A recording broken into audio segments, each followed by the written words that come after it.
Shohei Ohtani is doing something that shouldn't be possible in modern baseball. At the same time, he holds the longest active on-base streak in MLB. He also owns the longest active scoreless inning streak among starting pitchers. That's not rare. That's not impressive. That's structurally impossible in the way today's game is built, because the sport has spent the last decade separating these roles, and Ohtani is collapsing them back into one. And what looks like a hot stretch is actually something much more disruptive. It's redefining how value works on a baseball field. Start with the surface. Ohtani reaches base in 40 straight games. That alone puts him in elite company. It means consistency, discipline, pitch recognition. It means he's never truly out of a game offensively. At the same time, he's thrown 22.2 consecutive scoreless innings as a starting pitcher. That's dominance, command, execution under pressure. Individually, both streaks are headline-worthy. Together, they don't make sense, because the physical and mental demands required to sustain each one typically cancel the other out. Hitters need rhythm, daily timing, repetition. Pitchers need recovery, arm care, controlled workload. The game forces players to choose. Ohtani refuses to. Now, on the surface, you could explain this as talent, generational ability, once-in-a-century skill set. And that's true, but it's not enough to explain the timing of this stretch, because just days ago, Ohtani looked out of sync at the plate. He started the season 3 for 18, no impact contact. Getting on base, yes, but not driving the ball. Even he admitted it. He wasn't satisfied. He knew the difference between surviving at bats and controlling them. Then everything flipped. First home run, then another. 3 straight multi-hit games. OPS jumps to .8880 almost instantly. So the easy explanation is that he found his swing. But that skips over the real mechanism behind the shift, because the change didn't start in the batter's box. It started on the mound. Pitching does something unique to Ohtani's offensive timing. It forces mechanical discipline. When he's pitching effectively, his delivery is controlled, repeatable, and balanced. That translates directly into his swing mechanics, especially timing and lower body stability. During his 22.2 scoreless innings, he wasn't just shutting down hitters. He was reinforcing his own rhythm. So when he stepped back into the box, the adjustment wasn't conscious. It was already built in. That's why the breakout felt sudden. It wasn't a correction. It was a carryover. And once that alignment clicked, the results followed immediately. Now here's the part most people missed. The on-base streak is being interpreted as consistency, but it's actually evidence of something more subtle and more dangerous. He's controlling at-bats even when he's not hitting well. Early in the season, when his average was low, he still posted a .23 on-base percentage. That means pitchers weren't beating him. They were avoiding him, or getting forced into deep counts where mistakes become inevitable. So even during his struggles, Ohtani was dictating the structure of each plate appearance. That matters, because once his timing returned, those same plate appearances didn't just end in walks. They ended in damage. That's the shift from passive pressure to active punishment. And it happened without any visible overhaul, just a tightening of execution. Once Ohtani tied the game with his first home run of the season against Washington, it looked like the moment everything changed. But the real shift had already happened. That swing simply revealed it. And what followed, home runs from Mookie Betts, Andy Pages, Freddie Freeman, wasn't coincidence. It was lineup-wide synchronization. When a hitter like Ohtani locks in, opposing pitchers are forced to adjust their approach, not just to him, but to everyone around him.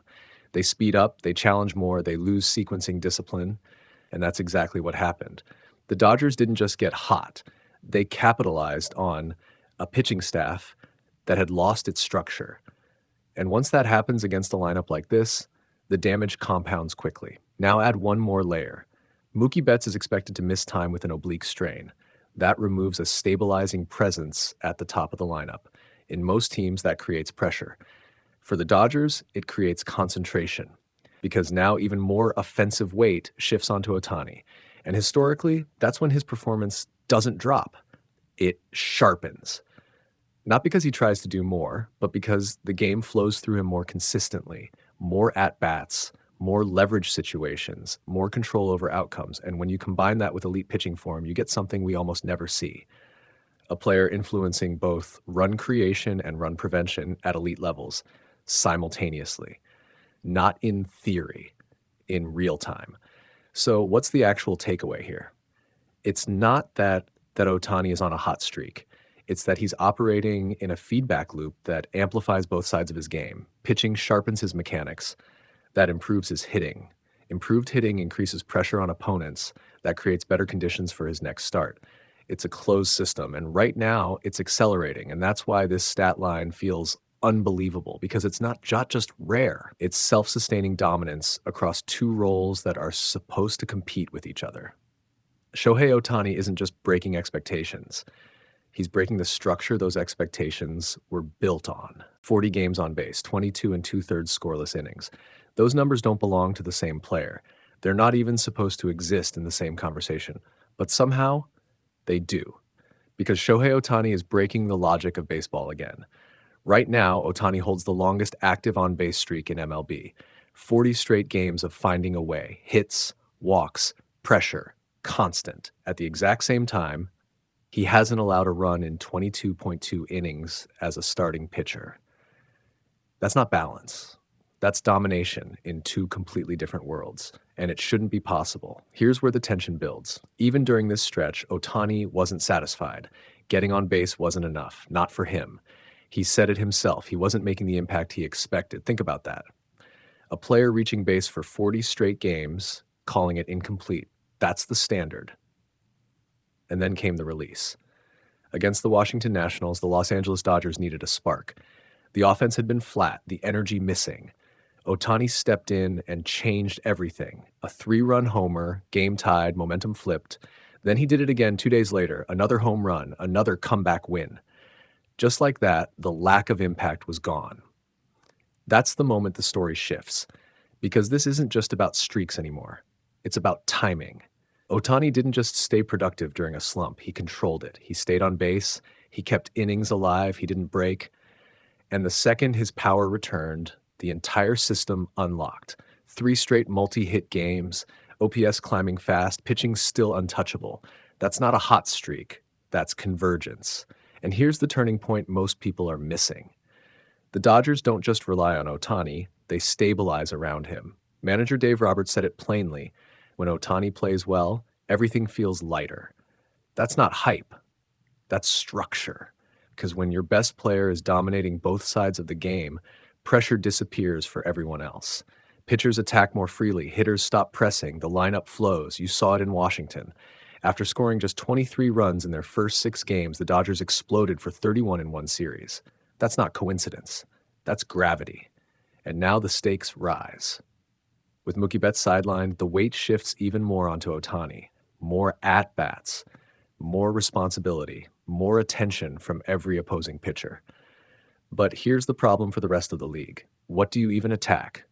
The hitter who never stops getting on base, or the pitcher who hasn't allowed a run in weeks? There's no clear answer, and that's why this stretch feels different, because this isn't just dominance, it's overlap. 2 elite streaks, 2 roles.